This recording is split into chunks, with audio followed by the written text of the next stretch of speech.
So let's talk about the love bombing phase from a narcissist. And if you're new here, I am a narcissist. I have narcissistic personality disorder. So the love bombing phase is all about system overload, where the narcissist just overloads your system with everything that you want, ask for, beg for, plead for, and have ever dreamed for in a significant other. The narcissist in your life overloads your senses so much so to the point where you don't recognize the red flags. And even if you do recognize the red flags, you tend to ignore them or just push them to the side. The point is to overload literally all of your senses, take up all of your time, your effort, and your energy, to the point where all you can think about is us. To the point where you might actually get addicted to that narcissistic person in a very, very short period of time, because all your senses are being overloaded. You see what you want to see, you hear what you want to hear, you feel what you want to feel, and all your senses are overloaded to the point where you won't even take advice from the outside perspective. Like your friends are saying like, hey, this is not right. Hey, this doesn't seem right, but you don't care because your senses are overloaded. What is going on, beautiful people? Welcome to another episode of A Narcissist Explains. I am self-aware diagnosed narcissist Lee Hammock, and I use my platform on social media to raise awareness for NPD, get more people into therapy, and to validate the victims and survivors of said disorder. So this series is dedicated to making my TikToks and my YouTube shorts longer. They are 60 seconds or less. This is going to be a lot longer than 60 seconds, of course. So the TikTok you just watched, YouTube short you just watched, was about the love bombing phase and how it's used to overload your system. You know what I mean? To overload your senses and things like that. So from the perspective of a narcissist, the love bombing phase, it does feel like genuine, authentic love for most narcissistic people, because your regular run-of-the-mill narcissist, like myself, are going to treat you differently than a psychopath or a sociopath are. Like, we feel differently than maybe those type of people do. So it feels like authentic, genuine love. Like, I think like when I'm in love bombing my wife or somebody else, I felt like that was my person. Dude, some people have ulterior motives to just kind of come in, hit it, quit it, and disappear, clap the cheeks, and silently run off into the night. Yeah, some people do that, but that doesn't make them a narcissist. I'm talking about narcissists in particular, because like, we give you everything you want and need. We become everything that you want and need, could ever imagine. Because a lot of times you give us the blueprint to become that. A lot of times you tell us exactly what you want and need, and we just do it. You give us the list, we just read off the list of things that you told us that you like to do. The thing that you told us would make you happy. So it gets easy to do those things, because like, how did you know I like this? I mean, it's on your dating profile. Isn't that hard? You know, surprise. I know, because it's on your dating profile. So you get that a lot right there, y'all. That's why I be telling people, you'll get that situation a lot when you have to deal with narcissistic people. Where they'll love bomb you. They'll give you everything that you want and need. And the love bombing is used to overload your senses, because we know who we really are. We know the stuff that we are doing for you, that you adore so much, that you love so much. We do it because we want to do it. We do it because we need to do it to get you. We do it because we know it works to get people. We know how to get you to fall in love with us. We know how to do that. So we do that. We do what's necessary to get you. Does it mean we want to do it? No. Some people don't like, some people don't like doing certain stuff, but they'll do it for you. And if a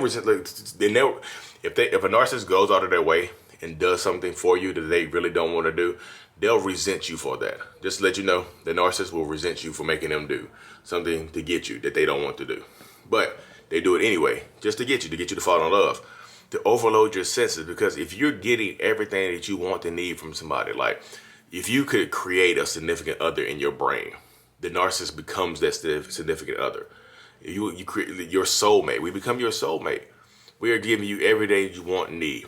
All your senses are taken care of. All your senses, your touch, taste, feel, smell, hear, everything is overloaded. We're telling you everything that you want to hear. So your hearing sense is overloaded. We're telling you we're wearing familiar scents. You're taking you good place, so you smell good things. So your smelling sense is just completely just taken over. Nose, ears, your mouth. We're taking you out. You're eating good food. You're doing good things. You're putting a lot of different stuff in your mouth. That's funny. But your mouth, your taste senses are being taken over. Your touch senses, the touching, the cheek clapping, the hugs, the affection, the caring, the giving, all that stuff is being taken care of. All that stuff is being taken care of and thrown into the mix as well.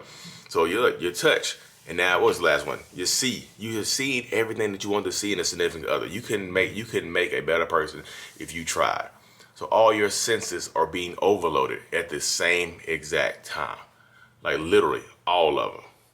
So if your senses are being overloaded like that, that means, so if your senses are being overloaded, that means that you have to deal with the issue right there. So if your senses are being overloaded, you tend to miss red flags, like I said in the video. Or if you see the red flags, you tend to ignore those. So if you see those red flags, you tend to ignore. So if you see the red flags, you tend to ignore them anyway. Like you don't care about the red flags. So once you see the red flags, you tend to ignore them, or let them go by. Let them go past because you're in love, right? You found the love. You're in love, right? You found the love of your life. You found the person you want to be with. And you don't want to hear anything anybody else has to say. You don't want to see the evidence in front of you. You don't want to feel the evidence in front of you. Everything that you want and need and have been asking for in a partner is right there in front of you. So if your family or your friends come to you and say, if your family or your friends come to you and say anything about it, like, hey, this relationship is moving kind of fast, like, but we don't like that type of stuff like that happening to you. Hey, we don't see you as much anymore. Hey, you've never been like this before. Hey, you don't act like you used to. Hey, you're not around as much anymore. Hey, when can we see you? And the narcissist is right there taking up all your time, sucking up all your time, your effort, your energy, and enthralling you, like overloading your senses so you can't see anything else happening to you. You don't realize what's happening to you. You really, really don't.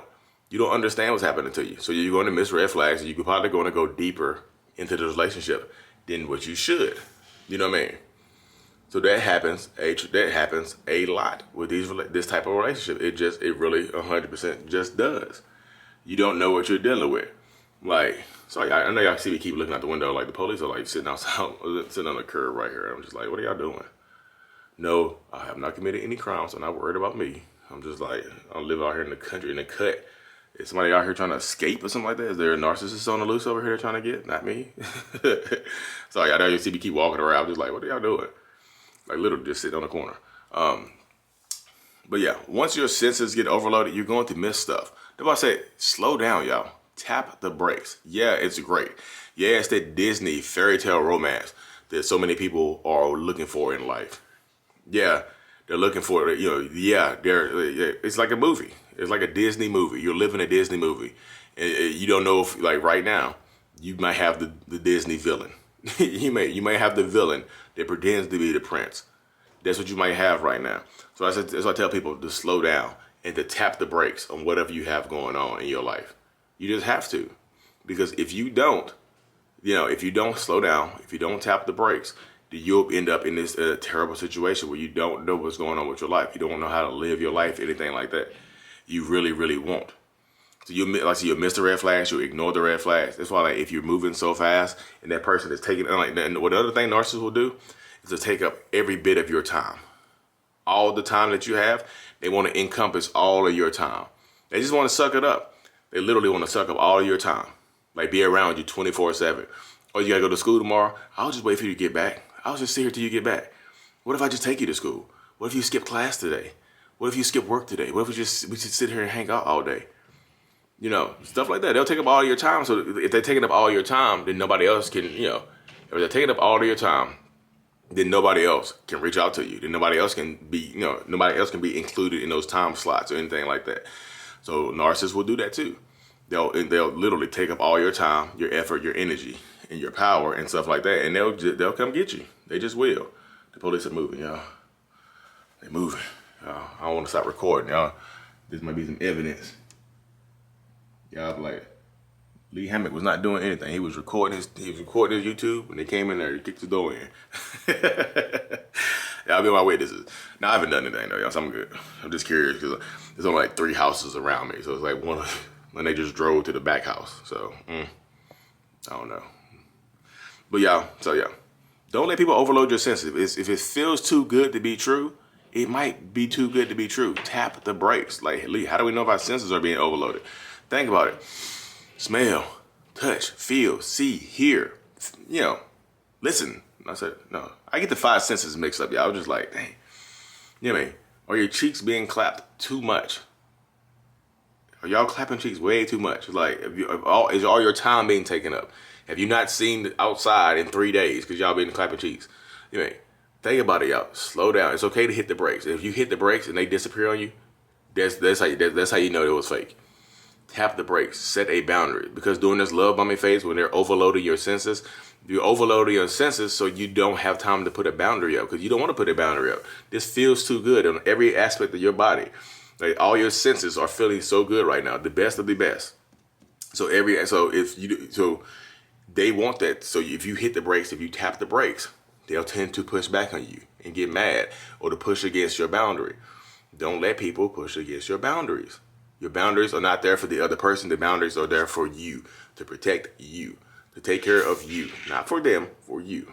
You have to protect your peace because, like, the narcissist in your life is not going to look out for you. I promise you that. I can promise you that with no equivocations, I can just say that. The narcissist in their life is a narcissist have a me first mindset. And that's probably the simplest, most easy, effective way I could put it. Me first. Me first. And while they're trying to make themselves happy, if you get hurt in the process, they can see you collateral damage. Because it's me first. The ego is too big. But anyways, y'all, if you feel like your senses are getting overloaded, if you feel like this is too good to be true, tap the brakes to make sure it's not too good to be true. Like I said, it's it's you. This is part of your life. The police are leaving, y'all. Yeah, they gone. I'm gonna let y'all see. Look, they're going down the street right now. Y'all see? I don't know if y'all can see that. I just want to show y'all. Anyways, y'all, thank y'all for tuning in so much. I really, truly appreciate every single one of y'all. Mental Illness is out. Peace.